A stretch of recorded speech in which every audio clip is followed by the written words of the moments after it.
Welcome 32 it, everybody. Another 2-round mock draft to kick off your weekend. This is Beyond the Tape presented by 32 Beat Writers. TJ Wingard here with you.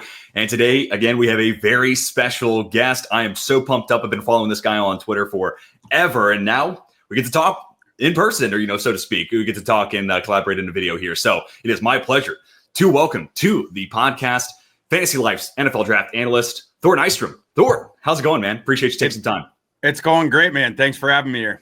Absolutely, man. So we're going to run through the first round, and then I'm going to do a second round continuation of this mock draft. We're going to do something a little different for the viewer's sake. Most of the time I've been giving our guests the number one overall pick, but as we go ahead and just jump right into it, it feels like at this point, Thor, there's a consensus forming. Cam Ward is going to be the number one overall pick. So in today's video, I'm going to take the odds. We kick it off with Cam Ward going to Tennessee. It's clear they want a new signal caller underneath center, and I think it's going to be Cam Ward going number one overall. I also wanted to give you the evens because you are a Minnesota Vikings fan, so I cannot wait till we get to the 24th overall pick, and I want to see what you have in store there. But first, this is another reason I want to give you this pick.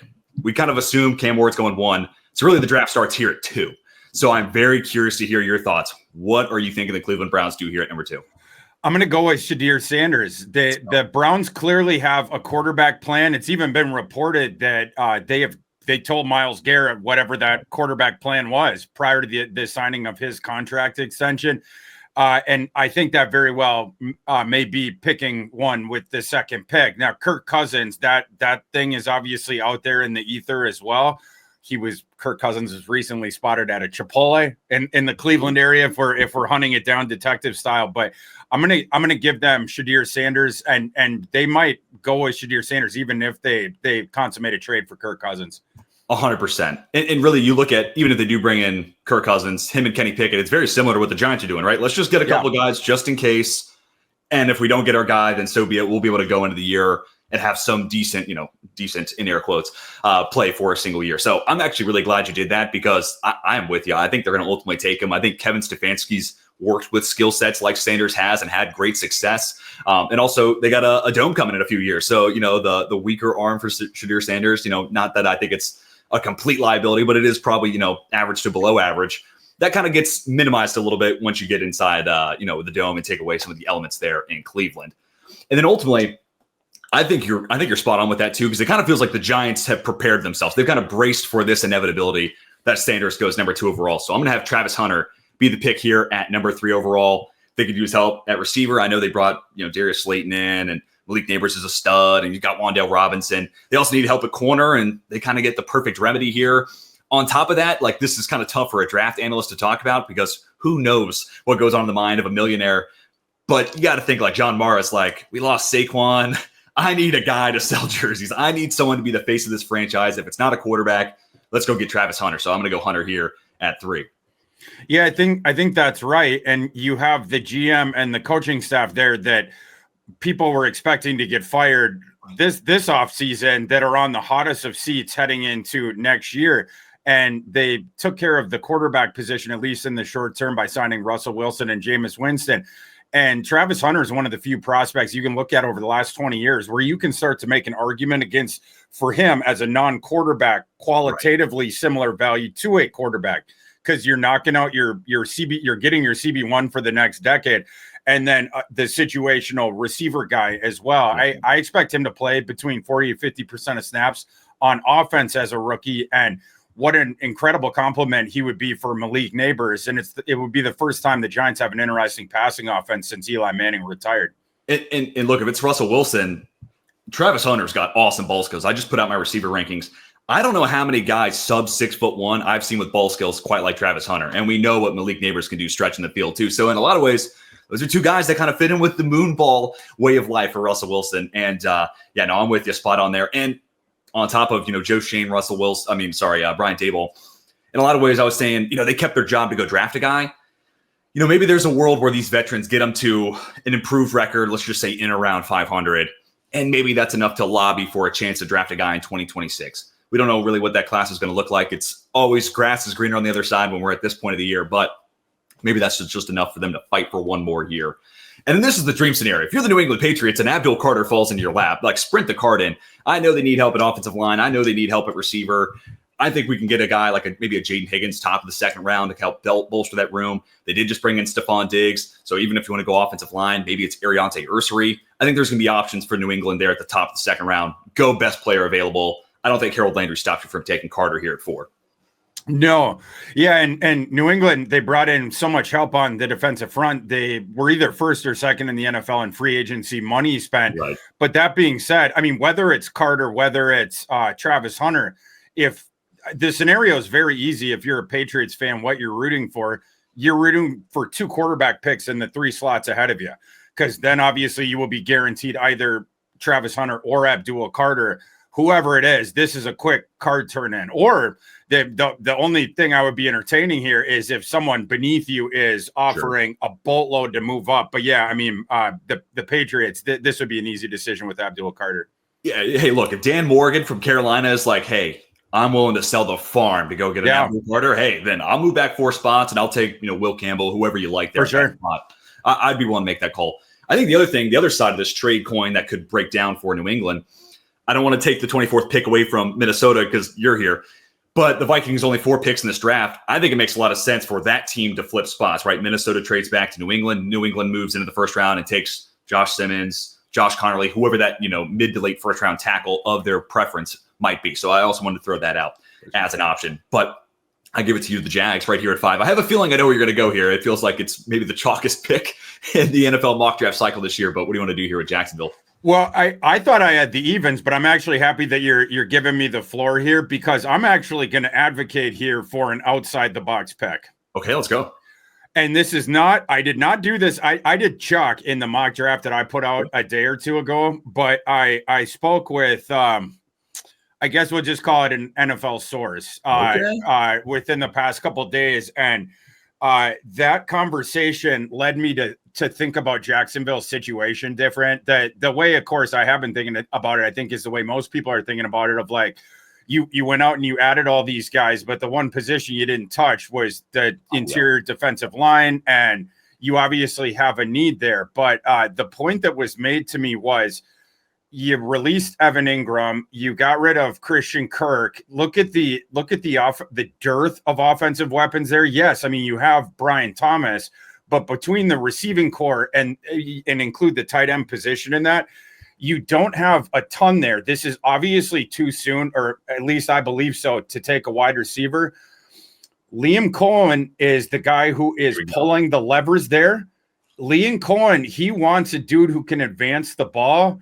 There is no better person fitting that description in this class, and perhaps in the last several, than Tyler Warren. I think Tyler Warren is the dark horse for this pick that people are not talking about enough.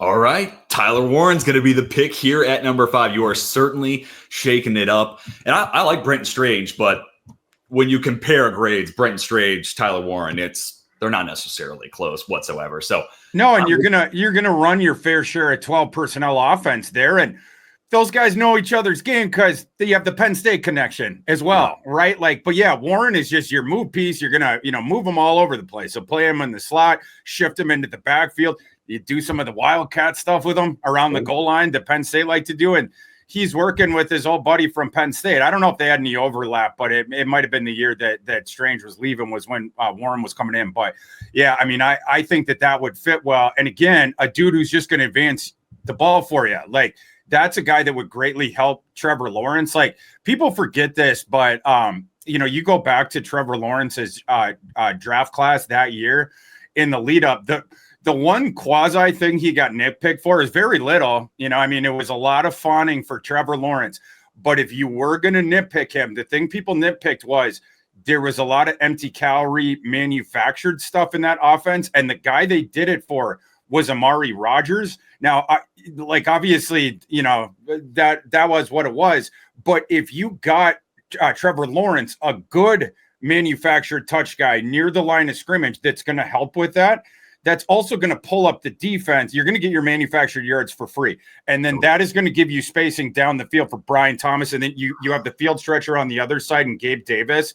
Yeah. You need to make defenses start to pick your poison again, right? And if you have a guy like Tyler Warren that we know anytime we get that guy the ball, it's 5 yards at least. It doesn't matter where we get him the ball. It doesn't matter where he's aligned. It's at least 5 yards, right? So like if you have that thing and now defense are like, we got to stop getting paper cut all game long. Now you take it out of the double high safety, you go to the single high safety. Now we got you because we got the two big perimeter receivers that can get downtown and win downtown. So I think this is a super sneaky one that makes a lot more sense than maybe people are giving credit for. And someone else had to explain this point of view to me. But after it was like, I'm seeing the vision there. Yeah. Yeah, totally. And I mean, you look at a lot of draft boards, there's plenty of boards out there with him being a top 5 player. So I don't think you're off there when it comes to a value standpoint. And also like De'Ami Brown, another free agent signing. So another field stretcher. Throw him in with Brian Thomas Jr. I'm a big Parker Washington believer. I also have him in Dynasty, so, call that bias. But Warren to be your underneath, middle of the field, a little bit of everything, to be honest. Washington working the underneath stuff. And then field stretchers and Brown, Davis, and Brian Thomas Jr. I mean, if you're Liam Cohen, huge smile on your face with this pick. That's what it is. Absolutely. Yeah. I mean, now he can start to do stuff. It feels like this – in some ways, it's a missing piece for your year one offense. This is the thing that you're missing. And yeah, I mean, with the cutting of Ingram, you really do need to get, a player sort of this ilk. And Warren, you're going to solve a lot of problems for that offense.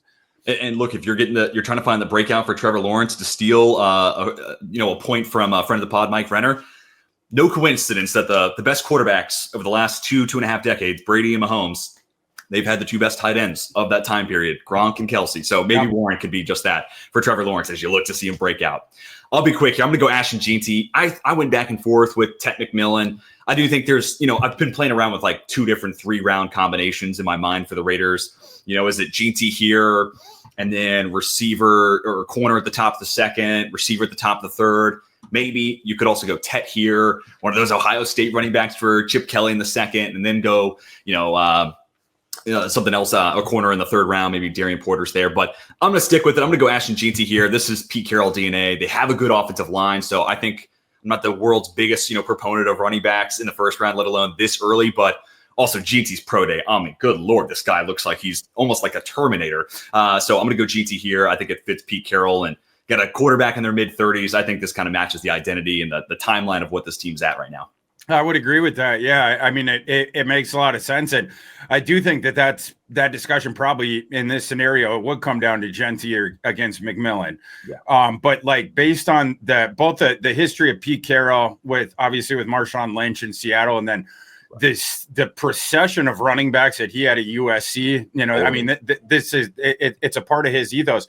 And then Chip Kelly loves running the ball. Right. Yeah. And you can give Ashton Jeanty 30 touches a game, as we found out the last couple of years. So right against Penn State. Exactly. Yeah. Just give him the ball every single time. So, yeah, I think both those guys are going to be pushing for it. And they obviously have quite a bit of sway in that room. Totally. All right. What do you want to do with the Jets here at 7? I'm between Mason Graham and then Mbu from Missouri. I'll go with Mason Graham here, though. Him falling down, we talked about how most of the mocks he's seen at number 5, but in a scenario like this where the Jaguars go a different direction, Mason Graham falls down to the Jets, and then you can put him next to Quinnen Williams. Obviously Javon Kinlaw left. If you're the Jets, you'd be thinking, between the offensive linemen. My situational assumption is Mbo would be the dude for that, and then Graham in this scenario if he falls here. But we'll go with Mason Graham in this one. I'm with you in lockstride. If Graham's there, I think they're sprinting the card in. He's an awesome compliment next to Quinnen Williams. And that's a spot that's a little underrated as a team need for the Jets because Quinnen Williams exists. Yeah. But if he's not, I think Ahmad Mbu, I think that's going to be their guy for sure. And that just solidifies that offensive line. Run game heavy with Justin Field. I would love to see what they could do with that type of combination. For the Carolina Panthers, I'm going to go Jalen Walker here. I know he's not everyone's cup of tea. I'd love to hear where you're at with Jalen Walker. He's a top 6 player on my board. I'm a big Jalen Walker fan. I know it's a little boom bust. You're going to need the right scheme. But we did see Ejiro Evero have a lot of success with Frankie Louvu. And I almost wonder if you just plug Jalen Walker in that exact role, get younger, cheaper. And, obviously we're a year removed from Louvu being in Carolina, but I almost wonder if he could just fill that role, be this agent of chaos for that Carolina defense. But I'd love to hear where you're at with Jalen Walker. Well, first of all, I'm with you. I put G.I. Campbell in this slot when I did my mock a couple days ago, but this one works as well. They're just slightly different, but you have the same thing with both those guys of the off-ball linebacker guy that can come off the edge. But with Walker, yeah, it's like you're a little undersized, but I love him as the quarterback spy guy off ball. And then you have the sideline to sideline thing. He's obviously a freaky athlete. And then what we've seen with him off the edge when they did send him there, he can absolutely get after the quarterback. So Carolina, a team that last year had one of the worst defenses in NFL history, and you need help everywhere, but you got to fortify that front seven. And you're being helped by, for instance, Derek Brown coming back from injury. But, either of those two sort of chess piece versatile guys in, whether it be Walker, whether it be Campbell, I think would be a great fit. I totally agree. All right. What are you thinking here? Saints at 9. Saints at 9. In my past one, I had gone with Warren here, but the board kind of opens up for you if you're the Saints here. I'm going to go with Ted McMillan here, just because he falls down. The Saints, you're in it's bad in that you're capped out and you have holes everywhere. That's obvious why that's bad. But like on the good part of it, the board truly is open to you. It's not like you're, it's like, oh, this 2 or 3 positions, we have to get one of these guys, and you sort of have to be myopic. There's so many holes that you can just sort of go with BPA. Obviously, they hired an offensive leaning coach. I think he would like, someone who can really help that offense in year one. I think probably the Saints, if they had their druthers, they would prefer Tyler Warren. But with him being off the board here, we'll go with Ted McMillan. And you know what, Thor? I think I might be the worst podcast host of all time. I think I was so excited to get Abdul Carter to New England, finally one of these mocks. I took an even pick from you, and now I gave you the odds there. So I'm going to give you back the evens. Tell me what you want to do here with Chicago. I think this is another team that's very interesting, especially with the board, how it's played out. GT off the board, there's kind of 2 different directions you can go here. And I feel like whatever path you go down here with Chicago almost dictates where the draft goes from thereafter. So I give it to you here with the Bears back-to-back picks, 4th Thor. Yeah, I think if Genty was here, I think this might be Genty. But with him not, in my opinion, you're down to the thing of, do you want to try to do the left tackle thing? It's the one spot they could still use on the offensive line, after they acquired the 3 interior guys. Obviously, you have Darnell Wright on the right side. Or do you want to go defensive front? I think it would be one or the other. The interesting thing here, or you could potentially even call it problematic, how do they see those top 3 tackles or top 2, however you want to see it? Can one of those guys go in at left tackle immediately? None of them are, like the best projection there. I mean, Mbao, he has, very similar measurables to Penei Sewell, but he was a right tackle his entire time at Missouri. Right. And I think most people would like to keep him at right tackle. Will Campbell has the reach issues, but so does Calvin Banks, right? So it's like, and then Darnell Wright, I don't think anyone wants to move him to left tackle. Yeah, I don't think so. So it's like, if you're going to use this pick on a tackle, he almost needs to be expected to start at left tackle immediately. But it's like all there's not the cleanest projections on those guys. So all that being said, I think I'm going to go with defensive front here. Yeah. I think I'm going to go with Shamar Stewart. This one would be the shoot the moon on the upside. This is a guy who had the pressure rate was there in college. This is a guy who was an elite recruit coming out of high school and tested like a banshee during the pre-draft process. And that was after he dominated at the Senior Bowl. I actually had the pleasure of reporting that Shamar Stewart was opting out of the last day of Senior Bowl practices because we left the media availability, and Shamar and his agent were walking right in front of us with the suitcase down the road, to their car. About that, I was Shamar, are you leaving? And he just smiled. He's like, you'll see tomorrow. And of course, he wasn't there the next day. But Shamar Stewart, incredible athlete. He's had an incredible pre-draft process. There's the thing with the sack production, and that's what he gets nitpicked for. Daniil Hunter, locally here, an example of a guy who did not have any sacks his last year at LSU. His draft stock got depressed because of that, and it obviously turned out that wasn't an issue.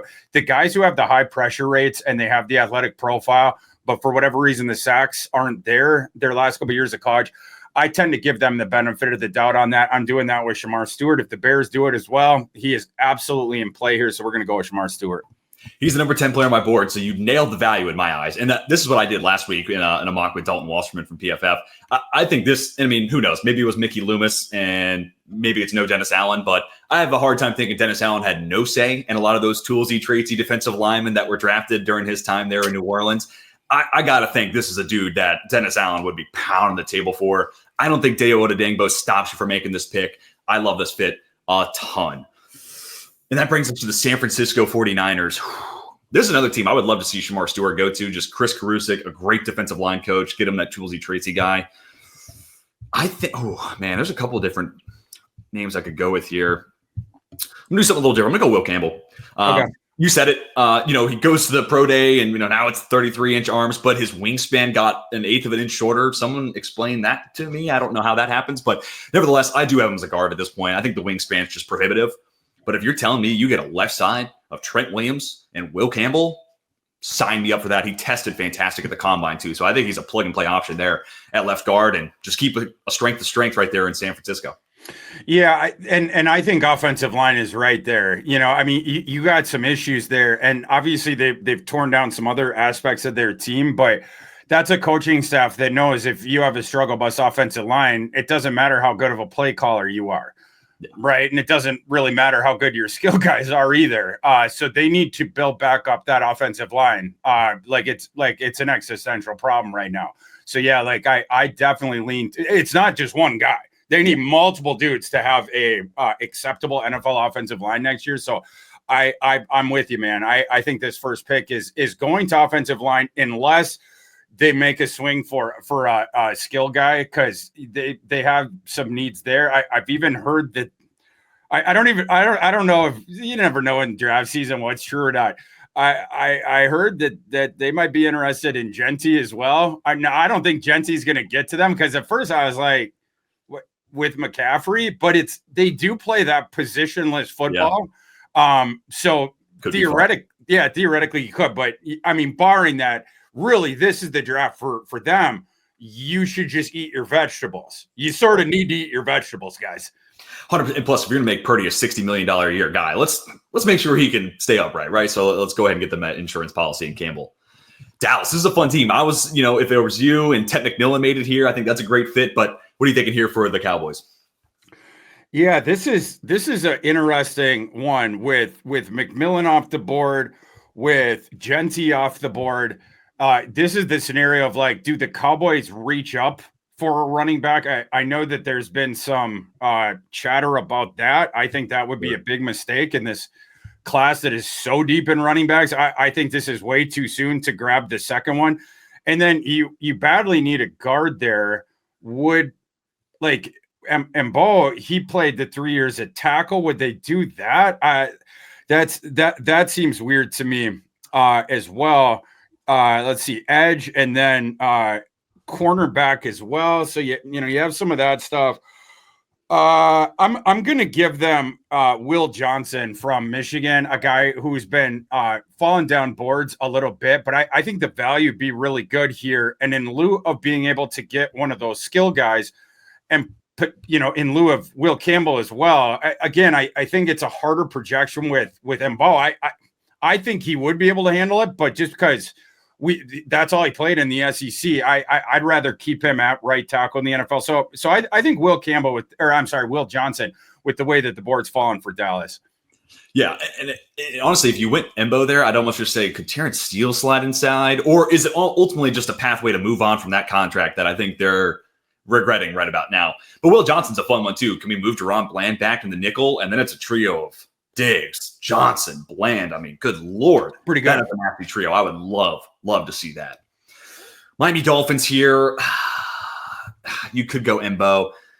I got a higher grade on Armand Membu than Kelvin Banks, just slightly. I still have my affinity for Kelvin Banks, but I'm going to go Armand Membu there. Whether it's right guard or right tackle, we'll figure that out. I also think Austin Jackson could slide inside, and I think that'd be just fine. Offensive line, at the end of the day, I think is a huge need here for Miami. We've seen it kind of cripple that offense from time to time. That plus, concussions for Tua. So you can't control the concussions, but you can control the 5 you put on the offensive line. I'm going to go with it. Membu. Yeah, for sure. And that makes a lot of sense with the needs that they have. I think it'd be between that probably and a safety. But yeah, if he gets down there, I think that absolutely could be the pick. I also think like Walter Nolan's kind of a fun guy. Like, could you get that Christian Wilkins replacement a year late? I think that could be a fun fit too. For sure. But what do you want to do here with the Colts at 14? It's probably the easiest pick in this thing so far. If Tyler Warren's here, they're going to take Tyler Warren. If Tyler Warren's not here, but Colson Loveland is, they're going to take Colson Loveland. This is a quick card turn in. Colson Loveland, come on down. And dude, when you have, quarterback inaccuracies, let's put it politely here with Anthony Richardson, why don't we go get him a silky smooth tight end who's 6'6"? I think that could help alleviate some of those issues, but it's just one more playmaker, and you're basically taking the excuse out and away from whether it's Anthony Richardson or Daniel Jones. We'll see how that plays out throughout the course of the season, but no excuses. 3 good receivers. Honestly, throw a fourth in there if you still like Alec Pierce / AD Mitchell, whoever you want as that field stretcher. Throw Colson Love in the mix. I mean, that's a loaded offense for Shane Steichen. 1,000%. Yeah, it's what they need. It was what they explicitly stated publicly at the beginning of the offseason. This is our biggest need. And they haven't addressed it yet. I mean, they are giving you the blaring sign of what they're going to do with their first pick. They just need to cross their fingers that one of them 2 guys gets to them. I think it's a pipe dream to expect Warren to at this point. Right. But you got a decent chance of Loveland being here. So like I said, I think that'd be a quick decision. Yeah, and I'm going to be pretty quick here with the Falcons. I did this last week, and I hate to do it, but as much as Atlanta round 1 edge, I totally get it. We want to go that direction. I think there's some second-round guys like Braden Swinson if he makes it there. And you partner that up with a first-round pick like Jahdae Barron and a zone-heavy defense. He was the best graded corner last year per PFF in zone coverage. I think he's a fantastic fit on the back end for Raheem Morris's defense. Partner him up with A.J. Terrell. Go get that second-round edge. And honestly, I think you can even, whether it's Braden Swinson, who's not great against the run. If you really like Josiah Stewart, he's not great against the run. But just go out there and get a killer off the edge in the second round. Deal with some of those limitations. I think that's ultimately one of the best ways you can round out that defense with its main needs. Yeah, I like that one. And I think like throughout the process, I like Barron more than others. Like I really like Barron. Like Barron, he reminds me so much. Remember a couple years ago, Devin Witherspoon coming out of Illinois, and Witherspoon was getting nitpicked for the exact same things, and people were sleeping on him all the way up to like a couple of weeks before the draft, like a couple of weeks from now. And then all of a sudden it's like, you start whispering about it, like Witherspoon's moving up the board. It's like, he was probably always, in the NFL viewed like that, but it was like, folks in the industry a little bit late to it, but yeah, he ended up going, where he should have gone. And Barron in the same way, he's just a tone setter. He's crazy instinctive, and he gets nitpicked a little bit for the size and then being the zone guy, but you can play him anywhere and he can do anything. Right? Like, I mean, the deep safety, the nickel, the boundary guy. You can even have him be a friggin' box linebacker when you go into dime. Like, I mean, they literally did everything with him. And you saw specialized usage with Barron last year at Texas that you never see with CB1s. College teams don't move CB1s around like Texas did. And it just shows you how much they trusted him and how much it was like, yeah, you're our CB1 guy, but we also need you to erase one matchup for the offense every single play. So we're still going to move you all over the place. So I'm down with this from a value perspective. And you know what? It's funny you mentioned Devin Witherspoon because that was like the most that is not a Pete Carroll corner. One, the value where they took him, and then also the size. Especially if I had really thought about me stealing that even pick, I really thought about it to the Raiders at 6. Like I really wouldn't rule that out. That could be that Witherspoon type pick. The other thing I love about Barron, and honestly, I'm a sucker for a nickel. I think in 5 years, we're going to be talking about that as like the pivotal point of an NFL defense. So I don't really even worry about the sub 30-inch arms. I think it'd be fine if you play him in the nickel. He's kind of got this Mike Hilton quality. He's a good tackler. Use him as a blitzer. You name it, Jahdae Barron brings to the table. For sure. All right. You're up on the clock with the Cardinals here at 16. I'm gonna follow the breadcrumbs on this one, and I'm going to take Josh Simmons, the offensive tackle from Ohio State, who would be reunited with his collegiate offensive line coach and be playing across from a guy he used to play across from in Paris Johnson. The Cardinals, you have to put it as kindly as possible, a mediocre starting right tackle right now. Some people might be less kind than that. And that dude is on the last year of his contract. Jonah Williams, Josh Simmons, he's coming off the injury, but between having Jonah Williams there for the one more year, I think you can drive that, and then you have your bookend tackles for years, and obviously working for a guy that knows them well. And also, Josh Simmons, before he got to Ohio State, played right tackle at San Diego State. So he has familiarity playing on that side of the line. You give him a year to rehab from the injury, I think you're spot on there. And I seriously wouldn't doubt it. It's going to be either Donovan Jackson or Josh Simmons. One of these two Ohio State offensive linemen is going to be playing Arizona next year. I'm with you 100% there. Cincinnati Bengals. Well, Jermaine Pratt sounds like he's not going to be long for Cincinnati. So Jahad Campbell's kind of an interesting guy here. They just need defensive line help in the baddest way. I think they're going to keep Hendrickson. That kind of feels like where they're going right now. It kind of comes down to Kenneth Grant. Reuniting him with Chris Jenkins would be a lot of fun and shore up that run defense. Or you go Mike Green here. This is a tough one. I haven't done it yet. I'm going to go Kenneth Grant here. Partner him up with Chris Jenkins. Shore up the middle of that defense. And if you do move on from Jermaine Pratt, let's keep that second level clean. And then Grant's kind of an interesting prospect. He runs hot and cold as a pass rusher. But, man, if you could get that Ohio State version or Ohio State game version of Kenneth Grant, you might have an absolute steal here at 17. So I'm going to go with Grant here to the Bengals. Love that. Yeah, I could definitely see that. All right. What do you want to do here with Seattle? I'm going to go with Matthew Golden because Matthew Golden can play on the boundary. And with the Seahawks, the way they've reconstituted that receiver room, right now you have Jackson Smith and Jig, but you have Cooper Kupp, both natural slots. Obviously, one of them is going to have to play on the perimeter. Even though it'd be fun, the thing you can't do is take it, like, for instance, an Egbuka. It'd be fun to reunite him with JSM, but now your offense is 3 slots. Golden, again, dude that can play on the perimeter. He's a little bit smaller for a boundary receiver, but this is the same argument I made for Zay Flowers when he was coming out. It's a guy who wins downfield. I saw it over and over and over again. So I don't care. He can absolutely play. Golden can also play in the slot, and for this team, he will not need to. You're a boundary receiver. We'll send Golden there. Yeah, and I think I don't think he plays 4.29, but for the sake of argument, he ran a 4.29. That type of field stretching ability is how you open up the middle of the field underneath stuff for JSN and Cooper Kupp. So no, I really like that fit. I have him a little bit lower on my board compared to guys like Luther Burden and Emeka Egbuka. He's my receiver 5. But for this fit for Seattle, I think you're spot on there. Oh, Tampa Bay, Jahad Campbell. I can't let him get any past this. I think he is a Bucs fit through and through. Todd Bowles has got to reinforce that front 7, play some off-ball linebacker, use him as an edge rusher. I kind of one size fits all here for their needs there in the front 7 in Tampa. I like that. Yeah. A guy who plugs the off-ball linebacker hole for you, but also is going to help the pass rush, which was abysmal last year. And getting to work with Hassan Reddick, I mean, what better guy to help you walk that line too? Guy who miscast as an off-ball linebacker. So I think it's a great fit there. All right, Broncos here at 20. This is a fun team. This has been almost one of the teams of the offseason, right? The Joker. Can we get this team a Joker? Or what do you want to do here with Denver? This is another one that I feel like is a free spot if this scenario happens. If Omarion Hampton gets here, this is going to be a quick card turn in. And so that's what happened. That's what we're doing. Yeah, I think you go Hampton here at 20 or Henderson there at 52. It's going to be one of those two guys. And ultimately, it's just going to come down to what are you hearing around the league? Does Henderson make it to 52? He might not, to be honest with you. So I don't think why even risk it? Just go ahead and take Hampton. And also, Sean Payton loves running backs who can pass protect. And I think Hampton, him, Taj Brooks, Travion Henderson, those are your 3 best pass protectors in the eyes of the class. So if Henderson's not there at 52, why risk it? Take Hampton here at 20. And it's also a deep IDL class. They do have some guys hitting the market, hitting the free agent market that is next year. So if you can't get Walter Nolan or Kenneth Grant here, maybe it's TJ Sanders or someone like that in the second round for the Broncos. All right. Thor, I'm a Steelers fan, so I do this with great reluctance. Dart's my quarterback 4, but he's player 77 on my board. I'd feel much more comfortable taking him day 2.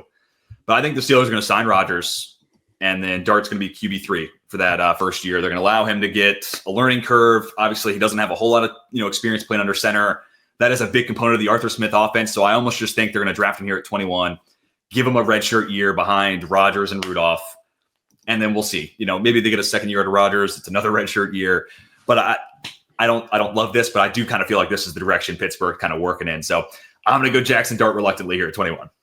I think it makes a lot of sense. Dart is going to be like top half of the second round kind of guy on my board. Yeah. But I've said this before. I mean it. If he goes at the end of the first round, I'm not going to argue with that at all. I will argue if he goes in the top half of the first round. I just feel like that is too aggressive, but there's obviously the inflation with the cost of the assets at that position. And Jackson Dart, it's one that he's one of the hardest evals because he has all the physical ability. He put up the bazooka stats. He's experienced. He got on the field as a true freshman at USC. I think he started 3 games that year, and then obviously at Ole Miss. But there's just a black box in his evaluation that it's just going to remain that until we see him in the NFL. And there was so many pre-snap reads and so much locking in on the first read, but that's a part of that scheme. So what is the decision making after the snap when the bullets are flying? Yeah, we don't know. We literally don't know. But like everything else, like just on paper of this evaluation, it screams top 10 pick. Yeah. But then this one black box, it's like, so like, I'm not saying that I know. I don't think you can know. To me, the way that you do an evaluation like this, you're basically splitting the middle. And that's why I'm going to have him high second round. But again, late first round, if he gets taken there, no issues with that. And if you hit on this one, if it turns out that kid can read after the snap, you're going to get a guy who should have been a top 10 pick late in the first round. And that's where, if he is the guy who's QB3 in Pittsburgh, learning from Rodgers, maybe I can kind of change my tune on this. Or really, I got to give credit to Matt Miller. I haven't thought about this, but if the Rams draft him at 26 and give him a redshirt year behind Matt Stafford and Jimmy Garoppolo, sign me up for that. That, and then also just like, hey, who can make playing quarterback a little bit easier? Sean McVay. So like that would be the one spot where I'm like, yeah, I'm cool with him going round 1 if it's to LA. 1,000%. Yeah, I mean that would be a fun one too. And yeah, we don't know how much the longer Stafford has, but there doesn't. Yeah, I mean it could be any year. Forever. Exactly. All right, Chargers on the clock at 22. This is you took my favorite pick for them, which is Kenneth Grant, and then my second favorite one. I sniped myself on that one is Loveland. I love getting the Michigan guys over there. Sure. This is the way the board falls that the Chargers would hate, because I think the other dude that they would take if he's here is Hampton. Yeah, but, I totally agree. Yeah, but like all their primary, like this is the nightmare scenario. This would be the one scenario I think where LA is working the phones and we are very interested in moving back. In this scenario, I don't think that they would want to be stuck here because basically your thought I don't think they're going to take a receiver no matter what. I mean, it's just not Harbaugh's ethos like this early. So with the interior defensive line thing, you want to go Harmon, you want to go Nolan. I don't think they would love that obviously as much as Grant. You can't take another tight end here. I don't think you can take another running back here. I really don't. I know that Jim loves his running backs. I don't think you can. Would they then go edge? I mean, like that's. Could they also do we want to do that New England trade? We can have New England fly up from 38, go draft an offensive tackle. If you're saying they're going to work the phones in this case, I could totally. It's Joe Ortiz from Baltimore. Accumulate picks, move back. We could do that here if you're open to it. Let me see. I have a little. I have a trade chart that of my own making, and a little gizmo in here that I come up with the value of trade. So I like to make sure that my mock trades are jived. So just give me 1 second and I'll tell you what this would cost. Maybe 38 and 77.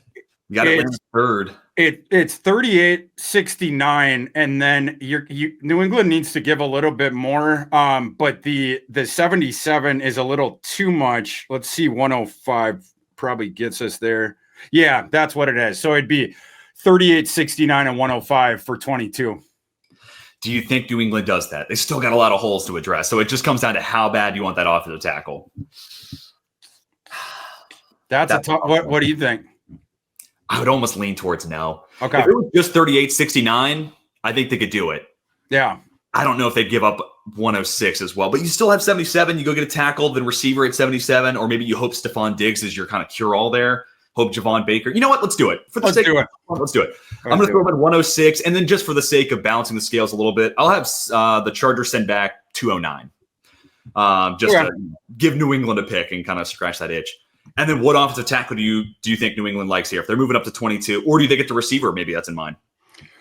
I think offensive tackle. And for me, I like Kelvin Banks too. I'm a big fan of Kelvin Banks. So yeah, like in fact, I think I like Kelvin Banks more than Will Campbell. I know that's kind of a scandalous take, but I like him as a player more. So I'll say Kelvin Banks. And man, if you showed a Patriots fan this mock 7 months ago, you get Abdul Carter and Kelvin Banks. Oh my God, I think their hair would instantly light on fire just from pure excitement. Backflips.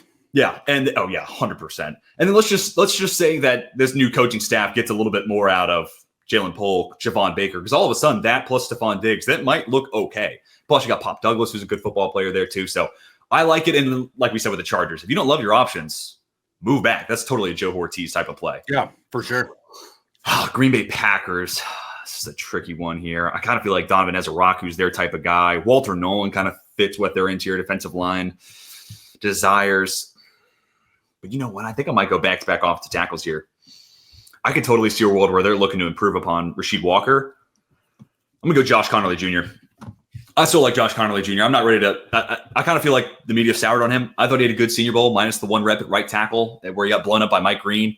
I had one there too. So, maybe I'm a little biased here, but I think he's a 21-year-old that's starting to have the light bulb flip.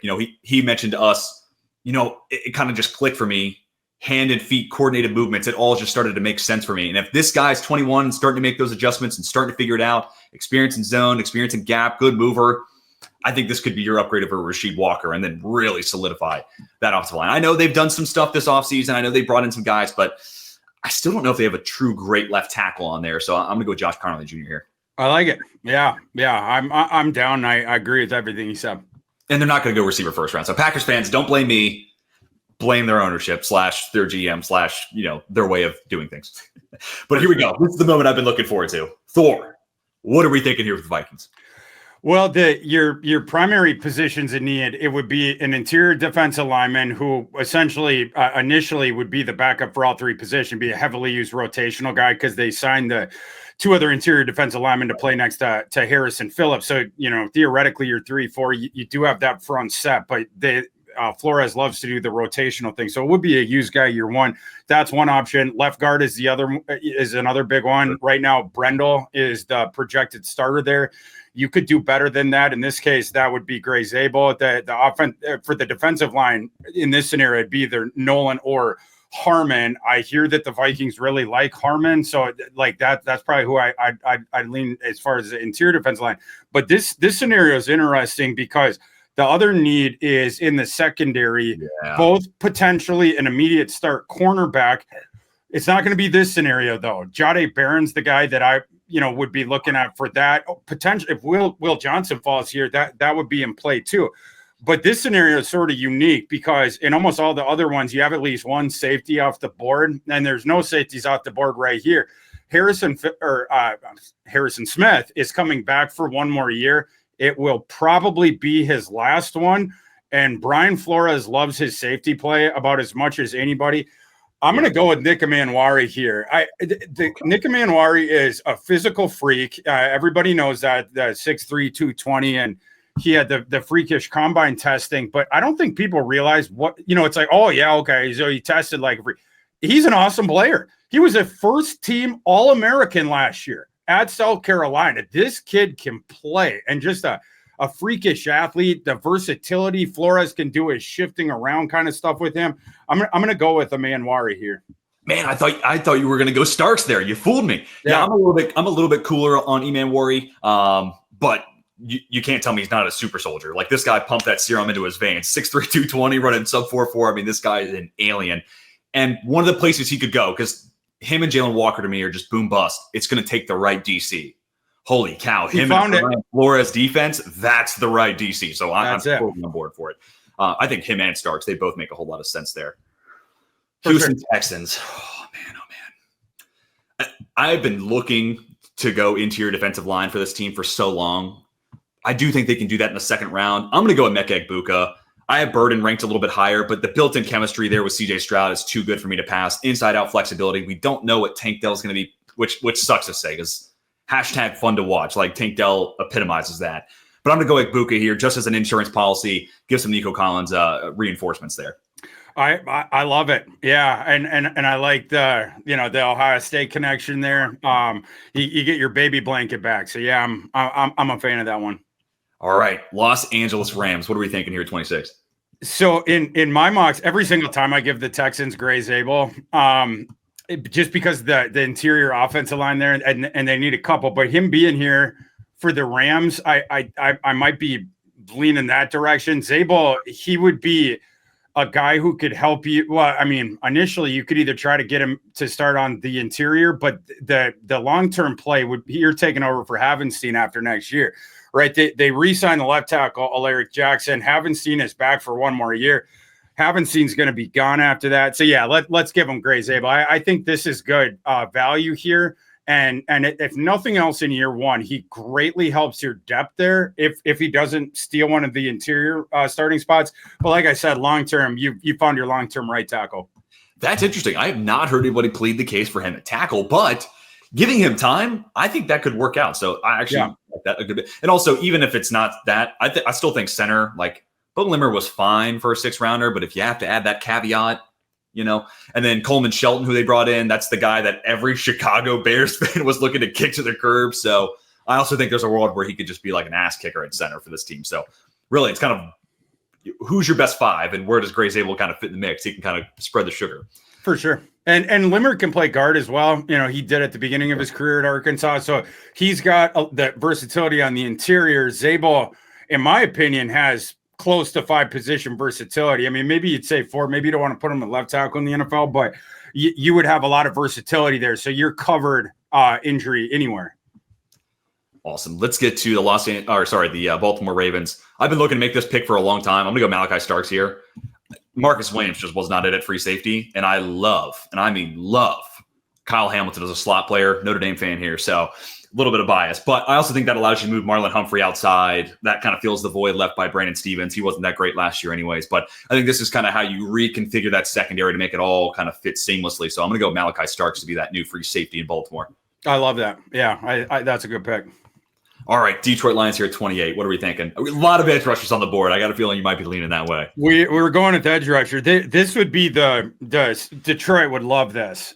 They desperately need a dude that can step in immediately at the edge, right? Like right now, if I'm remembering this correctly, it's your edge depth chart. It's Aiden Hutchinson coming off the injury, and then it's Marcus Davenport, who will probably get injured in the next 5 minutes. Right, like so, yes, yeah, and as a Viking fan who once upon a time dreamed on Marcus Davenport, and then we got the experience that every fan base gets with Marcus Davenport. They need another starting edge really bad. Mike Green felt down here. This feels like Mike Green time. I imagine he probably goes higher in the draft, but someone's going to get pushed down. It happens every single year, right? Like, and by the way, it would make sense if Mike Green, if he was the dude who gets pushed, it's a guy right now being projected more middle of the first round. There are some questions with Mike Green that center around the reason that he left Virginia, and some teams and some like overall are comfortable. Some teams maybe not quite as much, and then of course you have factions in the rooms that. I think that there's something there, something not there. But for that reason, when teams are on the clock, this is how you lose tiebreakers, right? Like to some other dude, these guys are pretty close on our board, but right. And so that's how a dude that should go higher ends up filtering down. It's a perfect position for the Lions. Yeah. And I thought about going Green at 17 for the Bengals, but then I do wonder if it's different off the field issues and different personality quirks, but I do wonder if the Bengals are like, dude, Jermaine Burton this is not going to work. So I almost wonder if they're like, give me the squeaky clean guy. Just give me someone with no character issues. I'm over this. So I do wonder if that could be the kind of type, like you said, tiebreaker. Commanders here at 29. Oh, it's going to be kind of hard for me to pass on Pierce or Ezeraku here. Burton's kind of tempting though. Just to give him one more guy in that Cliff Kingsbury offense. Let him learn from Debo. That could be fun. But Pierce or Ezeraku, man.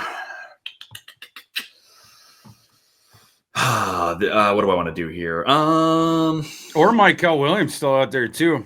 Oh, you know what? They got some good edges out there. let's go Michael Williams. I kind of feel like he might be a little bit more of a Dan Quinn guy. And also, I think that's right too.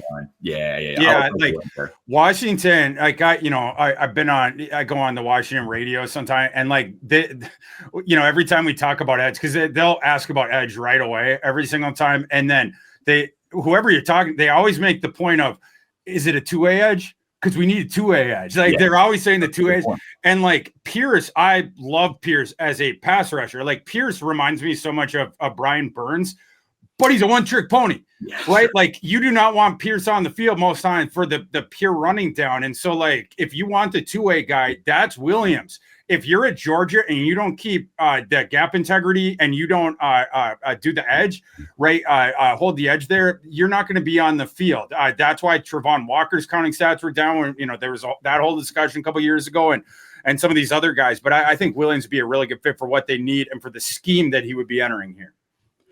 All right. What are you thinking here for the Buffalo Bills at 30?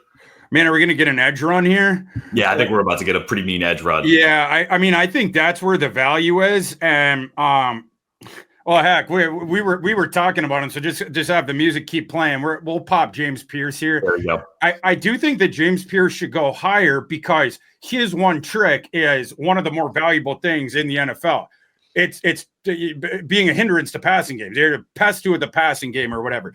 Like, so huge value to that. But, some people, it's not that he has character issue, but it's one of those, he's a different kind of a kid, which you could see at the combine when he runs his 40 in a friggin' hoodie. He's the only dude I've ever seen who ran with it. Now it was the performance hoodie or whatever, but right. Like I found it hilarious afterwards. They asked him like, James, why did you run in the hoodie? And he's like, oh, it's just, I showed up here and then I had the sweatshirt over it and then I took it off and then, I thought they were going to give me something else, but there was nothing else. So I had to wait. It's like, that's the kind of stuff that the people at Tennessee, it's like, sure.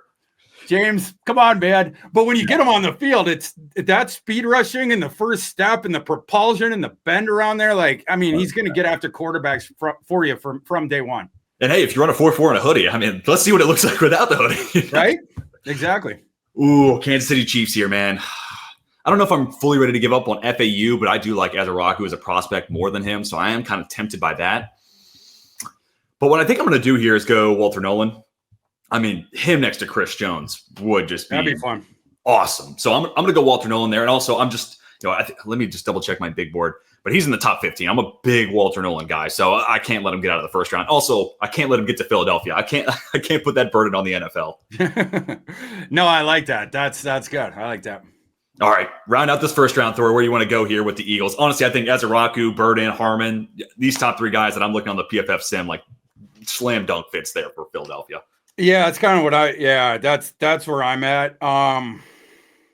Or Booker, I think would be another. Booker's a fun one too. Yeah, and Howie, he loves to take the Georgia defenders and then the Alabama offensive guys, so he would keep with that ethos. He's probably either Starks or Booker. Burden would be fun. Burden would be fun. Burden has to go to a team with good boundary receivers because that's what opens the spacing for him. And here it is, This would do it. Hell, let's go with Burden. I haven't done that one yet in a mock. Like I think that'd be a good one. And also, it's just becoming too much of a trend, him getting out of the first round. I get it. 2024 wasn't as good as 23, but just hypothetically speaking, flip those 2 years. What's the narrative on Luther Burden? I'd be very, very curious to what that would look like. Well, Thor, man, it has been an absolute pleasure getting you on here, man. Where can the people find your work? You can find me on Twitter at ThorKU and my NFL draft work at Matthew Berry's Fantasy Life. Awesome, Thor. I know you got to bounce. You're a busy man. So I appreciate you carving out some time. We're going to take a second, pay some bills. And when we come back, I'm going to continue the second round of this mock draft. Thor, thank you again for coming on, man. Appreciate it, brother. Rookie.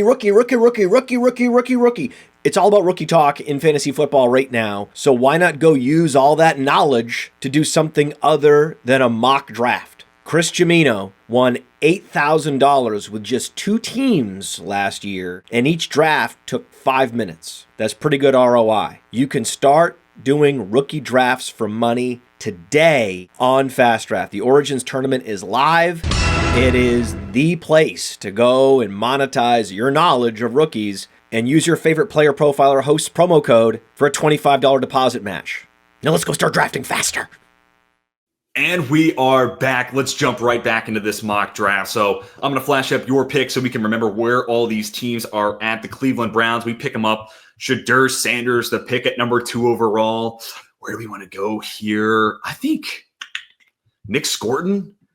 I'm just going to double check Cleveland's edge position, but I think they could still use another guy opposite of Myles Garrett.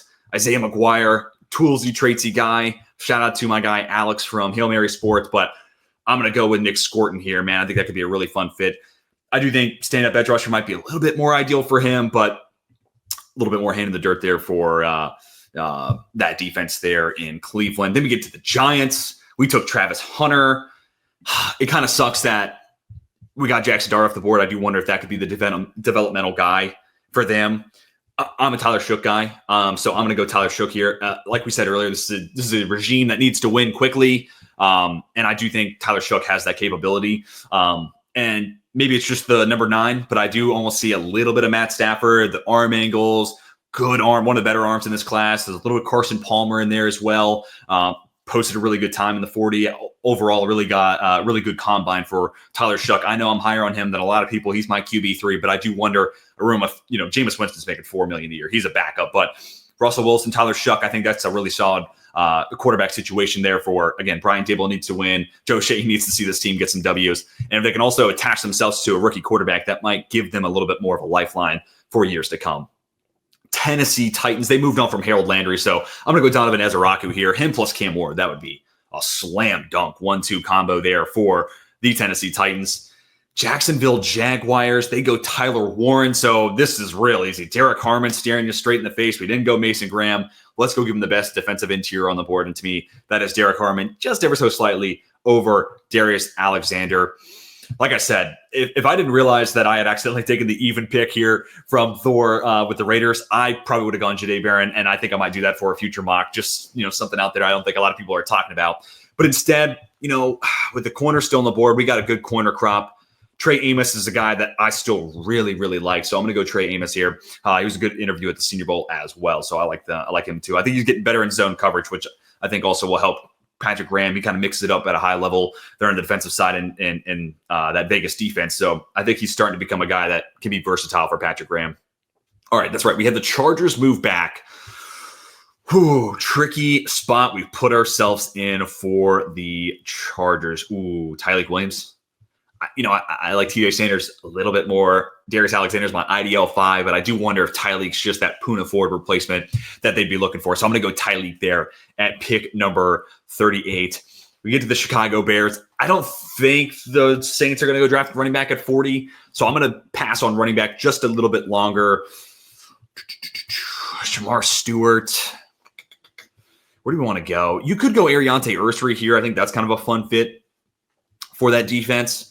Or excuse me, for that offensive line. That could be your left tackle in the making. Actually, you know what? I'm going to go back on my word. I need a little bit more time to think about it. I'm going to go with my RB3, Quinshad Judkins. I think he could be kind of the bell cow moving forward for Ben Johnson in that Chicago offense. Saints, we went Ted McMillan. I think this is Darius Alexander if he gets to them then. Flexible defensive lineman, move him up and down the D-line, play all 4 spots at the Senior Bowl, kicked ass at all 4 spots, quick hands, quick feet. I don't know how you don't get excited about that if you're a Saints fan. Bears here at 41. Yeah, what do I want to do with Chicago? I know we went Shamar Stewart, and he's got defensive line flexibility, but Grady Jarrett's a 1-year deal. I'm going to go TJ Sanders. We're going to really bolster up this team in the trenches there. So TJ Sanders is the pick at 41. Jets, we went Mason Graham.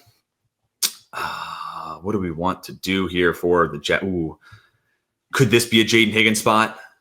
Could this be Jaden Higgins' compliment for Garrett Wilson? I think that's what I'm going to do here. I'm going to go Jaden Higgins there in the second round. I think Dalton Wasserman, actually, we had him on the show last week. Go back, check out that mock draft if you haven't already. I think he was kind of talking about this on the PFF College show as a really nice Jets second round option. And lucky enough for his Jets, he made it to this pick.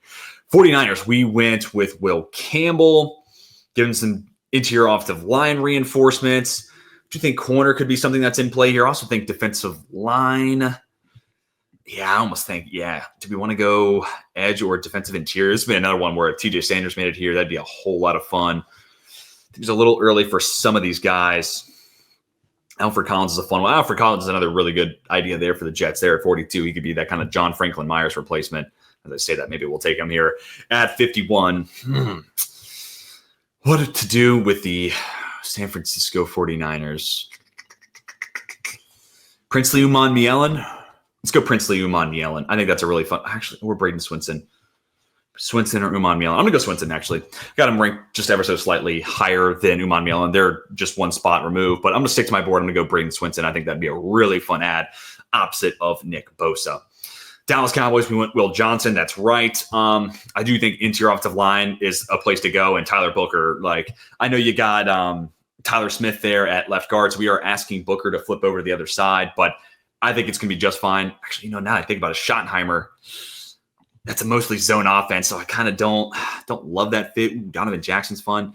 I'm still going to go Booker here. We're just going to flip him over to the right side. I know we got Tyler Smith there at left guard, but flipping him over to the right side, I think is nothing to get too concerned with. Indianapolis Colts. We went Colston Loveland. What do we want to do here for the Indianapolis Colts? That's actually a great question. Could still go with edge. Could also get him one more cornerback. Linebacker's kind of fun. This is a tough team to draft for because you look at the roster and, man, it's pretty solid. Honestly, guard here again could have been an option. Yeah, for Lou Anarumo, man, I still think they can get a little bit better there. In the secondary, Chavon Ravel is a really interesting prospect. I'm going to go Chavon Ravel here. Size, speed, freak, ball skills for days. I think they're willing to take a shot on him. Also think Maxwell Harrison could be a really fun addition to that defense as well. All right, Atlanta Falcons. Demetrius Knight's kind of a fun player to add into the mix there. But I'm going to go Princely Uman-Mielen. Go get them that edge. Uman-Mielen may not be the world's greatest run defender at the next level, but, man, as a pass rusher, I still think there's a lot of burst at the line of scrimmage. He's got some nice flexibility, good natural bend. I think that could be the guy who gets you that 8 to 10 sack mark, even as a rookie, honestly, for the Atlanta Falcons. All right, Arizona Cardinals. That's right. We went Josh Simmons. I do think defensive line could be an interesting spot here, but this might have to be Demetrius Knight or a Carson Schwessinger type of spot. Just double-checking their linebacker room. Bringing in Akeem Davis Gaither, Mac Wilson. I don't think there's anything to really write home about. Owen Papo, still haven't seen him get on the field. I'm going to go Demetrius Knight here. I think that could be an improvement there to the middle of that Jonathan Gannon defense. Miami Dolphins, we went Armand Membu. I'd love to get this team an interior defensive lineman, but I just don't know if this is the right spot to go draft one. I mean, it's a good group, but I think you wait one more round. Corner is the other place where I definitely think this team could get a whole lot better. So maybe this is a Maxwell Hairston spot. Darian Porter could be a fun add too. Azaria Thomas, low moving cost. Shout out to the NFL Stock Exchange. I'm going to go with Maxwell Hairston, give him some reinforcements because it's kind of Jalen Ramsey and not a whole lot else there in that secondary for Miami. Could also go safety there. Cincinnati Bengals, they're next up here at pick number 49. So we went Kenneth Grant in the first round. Could go get him a safety. Obviously, the Al Golden connection is live there with Xavier Watts. Do we want to do that? Geno Stone was kind of a disappointment last year. Yeah, let's go with Xavier Watts. Go get him a playmaker and a ball hawk at the top of that defense. Seattle. So we've already gone receiver. Let's look at the interior offensive line. I definitely think that's a spot where they could certainly get better. We might go Jared Wilson with the next pick, but you could also probably wait a little bit longer for that. Ooh, or Donovan Jackson. Yeah, I think Donovan Jackson's actually a great scheme fit. Also some flexibility there at left tackle if push comes to shove. Denver Broncos, this is where I'm going to go Alfred Collins. I do like Alfred Collins as a second-round guy. To me, this is plug and play. If John Franklin Myers continues to be upset with Denver, they decide to move on, Alfred Collins is the guy to step in for JFM. Back to the Seahawks. So we just got that interior offensive line reinforcements. I do think edge is another spot where this team could use an upgrade. I kind of like linebacker still, but I know a lot of Seahawks fans are tired of me saying that. Ooh, Jared Ivey. Could Jared Ivey be the edge for this team? Let's see. Do they have that kind of power rusher off the edge? They did just bring in DeMarcus Lawrence, so complicates things a little bit. You know what? I'm just going to fall back on something that I continue to love to do with this team. I'm going to go tight end. Mason Taylor's had a great pro day. Let's go Mason Taylor there at pick number 52. Tampa Bay Buccaneers, we went Jahad Campbell. I still think this team could go edge. So in a lot of ways, I almost wish I kind of saved linebacker for this team just a little bit longer. Ooh, Jared Ivey, though. Again, going back to Ivey, that could be the guy to complement someone like a Joe Tryon-Shoyinka, a Hassan Reddick. Yeah, I kind of like. Yeah, I think I'm going to go, and Chris Braswell too. I don't think Braswell, Ivy are the same players. I'm going to go with Jared Ivey there. That's a fun fit for that Tampa Bay defense.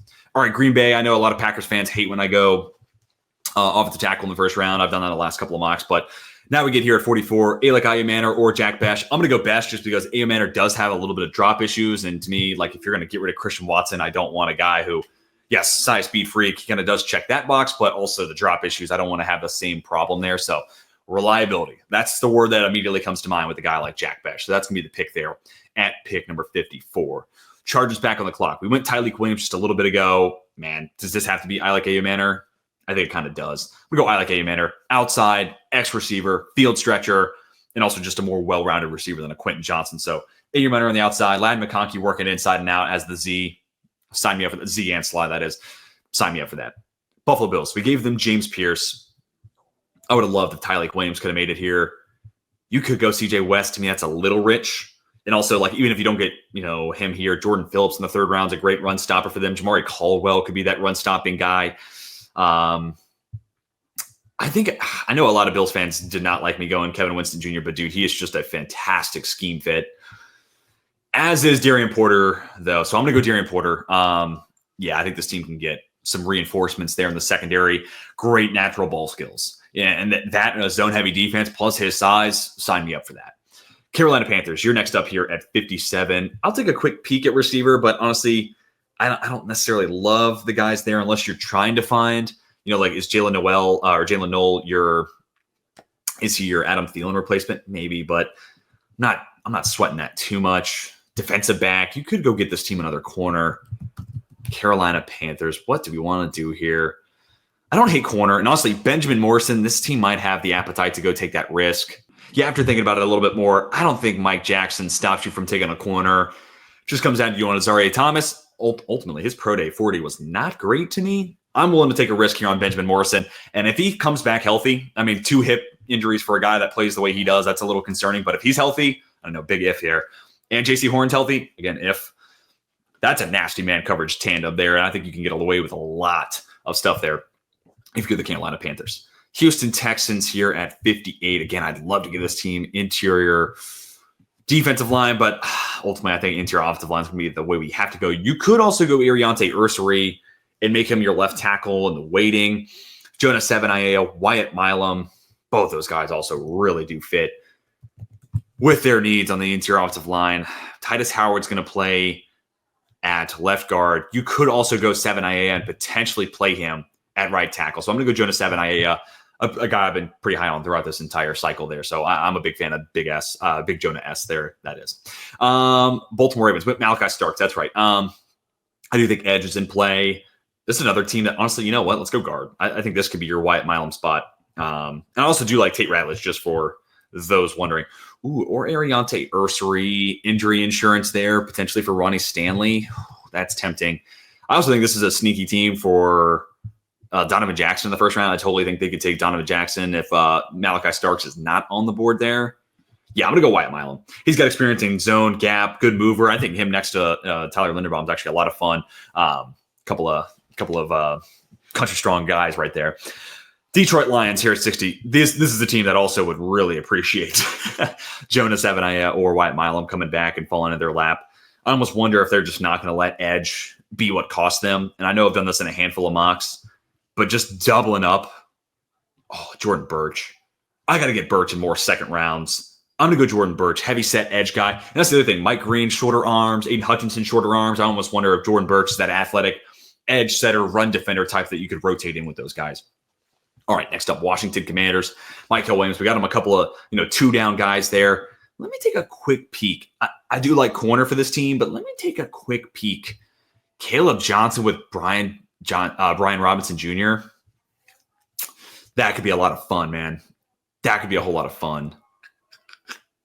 Screw it. Let's go Caleb Johnson. I do think corner's definitely a position of need for this team. Don't get me wrong. But Caleb Johnson and Brian Robinson Jr., that could be an awesome 1-2 punch. Now we're back to the Buffalo Bills. Sorry, Bills fans. I know you don't like it, but dude, as I look at this safety room in Buffalo, And I mean, Kevin Winston Jr. is player number 50 on my board, so I think you're getting good value here, just in my opinion. But Taylor Rapp, solid player. Damar Hamlin's a 1-year contract. If you're telling me Cole Bishop plus Kevin Winston Jr. is your safety tandem of the future, two guys who are awesome athletes, have plenty of speed over the top, but also Kevin Winston Jr. might be the best tackler in this class, and that was an underrated aspect of Cole Bishop in my mind. So I'm going to go Kevin Winston Jr. I think him and Bishop could basically be your long-term Hyde and Poyer for years to come. So I like that fit a ton. Kansas City Chiefs went Walter Nolan, right? Yep, yes, we did. At this spot, the value is too good for Ariante Ursary. Whether it's left tackle, whether it's Jalen Moore eventually moving over to the right tackle spot, I think tackle is a position of need. So Ariante Ursary, and I do think he comes a little bit more move-in ready than guys like Kingsley Suamataia and Wanya Morris, who they've drafted in the last couple of drafts. Last pick here in this 2-round mock draft, Philadelphia Eagles, man. Landon Jackson kind of fits their type. JTT.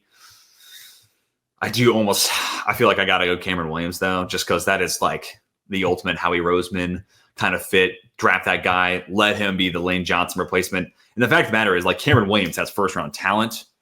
He's just not there yet. So I'm going to go Cameron Williams, let him draft and stash by the Philadelphia Eagles, and let him be that Lane Johnson replacement in the coming years. So let's roll through this mock draft here. Let me move myself out of the way. There we go.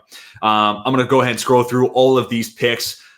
Really do appreciate Thor Nystorm coming on and collabing with me for that first round mock. It's always great to get another person's insight, especially, Gray's able to Rams, which is not a pick I'm going to often do. So I appreciate hearing his thought process and what he wants to do in these picks. And then hopefully you guys enjoyed the second round continuation. I know everyone loves to see a little bit of what day 2 looks like. I thought about doing a 3-rounder, but I'm ultimately pretty busy. I need to get this out sooner rather than later. But the good news, I think next Friday, I'm going to have a 3-round mock coming out for y'all. So if y'all were itching for 32, actually more than 32 more picks, 36 more picks. Yeah, 36 more picks. Don't worry. I got you coming out next week with a 3-round mock draft. At least that is the plan for right now. So let me know your thoughts on this mock draft down below in the comment section if you're watching on YouTube, and a reply back to this post on X, or you can shoot me a DM on X. Again, my ad is at TJ Wingert, spelled WENGERT. TJ's self-explanatory. So let me know your thoughts on this mock draft. Who's your favorite team, and what do you think of the haul that we gave your squad? Again, a huge thank you to Thor Nystorm for coming on and joining the show. Now we have one more guy we could say as a friend of the pod. Like I said, if you're watching on YouTube, subscribe if you're new to the YouTube channel as well. We are really close to that 1,000 subscriber threshold, and I want to say thank you to everyone who has hit the subscribe button. It's been awesome to see the channel kind of start over from new. I'm coming over from my personal channel where we had almost 5,000 subscribers. So, but once I came over to 32 Beat Writers, that was part of why they brought me on, because I have experience kind of growing these channels, and you guys have made this way easier than it was on my side. So I really do appreciate everyone who has subscribed to the channel and helping us get closer and closer to that 1,000 subscriber threshold. And I think this is going to be the mock that gets us up and over. Thank you all again for watching this deep in the video. I really do appreciate it, but I hope you all have a fantastic rest of your day. Until next time, my name is TJ Wingert for 32 Beat Writers. We are signing off.